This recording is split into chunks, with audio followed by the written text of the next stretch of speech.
Все по-хохлячу написано. После завершения работы.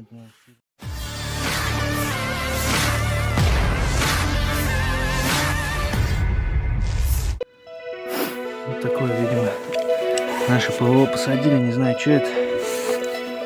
Salah satu drone kebanggaan anggota militer Volodymyr Zelensky hancur ditembak jatuh militer Rusia. Terbukti dalam sebuah rekaman yang ramai beredar di media sosial Telegram pada Jumat 16 Februari 2024. Dalam rekaman tersebut memperlihatkan puing-puing dari drone pengintai Ukraina PD-1 yang sudah berhamburan.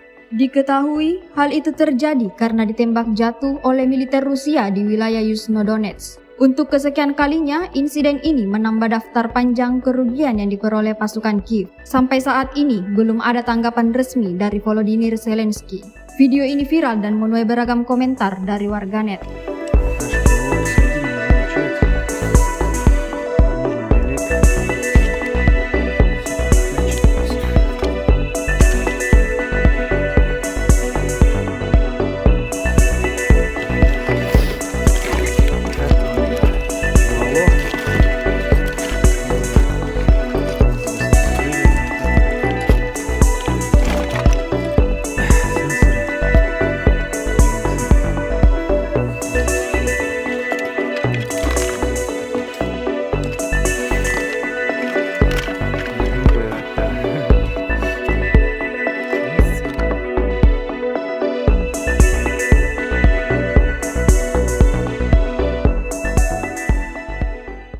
Download Tribun X sekarang, menghadirkan lokal menjadi Indonesia.